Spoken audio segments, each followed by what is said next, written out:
तो चलिए फ्रेंड, आज का जो अपना टॉपिक है determination of S content in coal को स्टार्ट करते हैं। यानी कि इस वीडियो में हम लोग डिस्कस करने वाले हैं कि कोल के अंदर एस कंटेंट कितना है, यानी कि कोल के अंदर एस का परसेंटेज कितना है, इसको कैसे कैलकुलेट किया जाता है, इसके बारे में हम लोग आज डिटेल से डिस्कस करेंगे।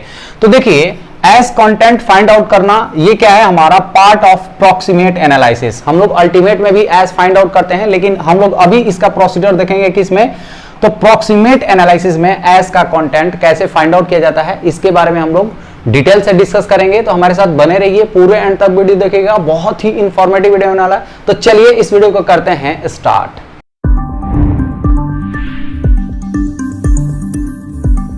तो चलिए फ्रेंड, अभी हम लोग समझ लेते हैं कि कोल के अंदर एस कंटेंट कैसे फाइंड आउट किया जाता है, यानी कि कैसे इसको डिटरमाइन किया जाता है, इसका प्रोसीजर क्या है, इसको हम लोग अच्छे से डिटेल से समझते हैं।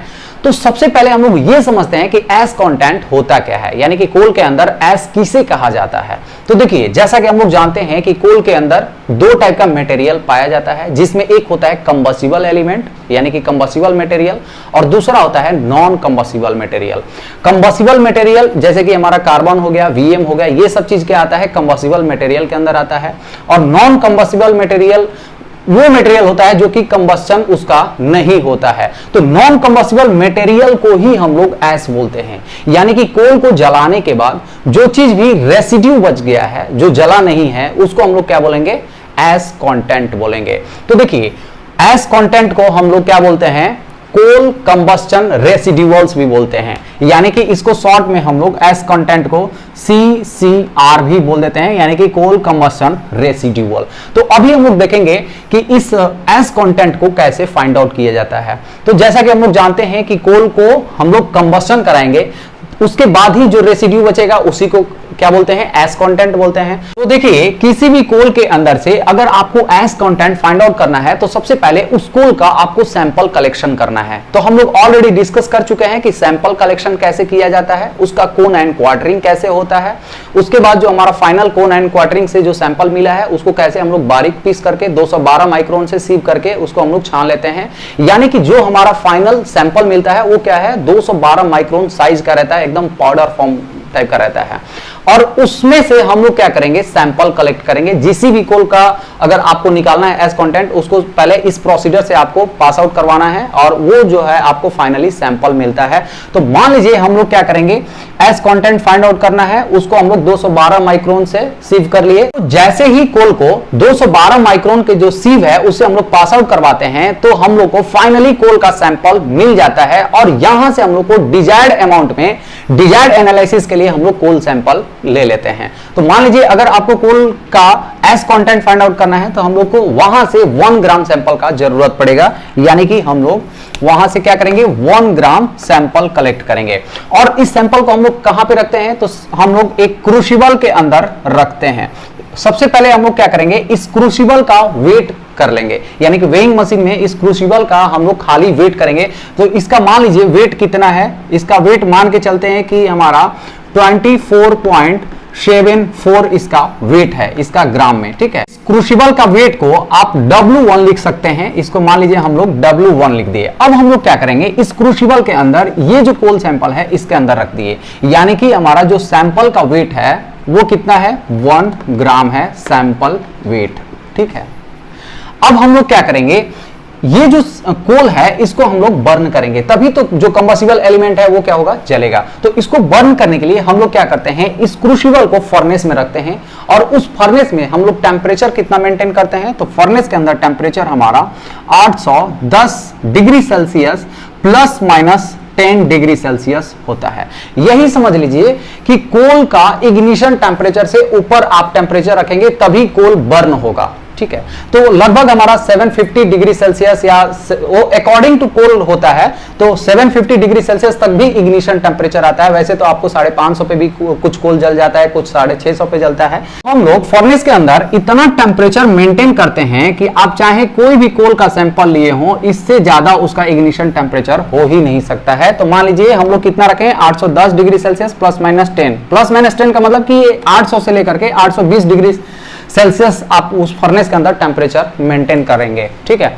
अब हम लोग क्या करेंगे कि ये जो हमारा क्रूसिबल है इस फर्नेस के अंदर जैसे ही रखेंगे और इसको हम लोग 1 आवर के लिए छोड़ देते हैं, 1 आवर के लिए इसके अंदर कंबस्शन होने के लिए छोड़ देते हैं। तो जैसे ही इतना हायर टेम्परेचर में हमारा क्रूसिबल को रखा जाता है जिसमें हमारा कोल है, तो कोल क्या होता है, इग्नाइट होने लगता है, क्योंकि उसका इग्निशन टेम्परेचर से हमारा जो टेम्परेचर है वो एबव है। तो कोल के अंदर जितने भी कंबस्टिबल एलिमेंट है वो क्या हो जाता है, बर्न आउट हो जाता है। जैसे कि कोल के अंदर जो कार्बन है वो भी बर्न आउट हो जाएगा, कोल के अंदर जो भी वोलेटाइल्स मैटर है यानी कि जो भी गैसियस सब्सटेंस है वो भी उड़ जाते हैं, वो भी बर्न हो जाते हैं, या कोल के अंदर जो भी मॉइस्चर है ना, वो भी इवापोरेट हो जाता है। तो इस तरह से हमारा जो रेसिड्यू बचेगा वो क्या होगा, टोटल एस बचेगा, यानी कि टोटल नॉन कंबस्टिबल मटेरियल बचेंगे।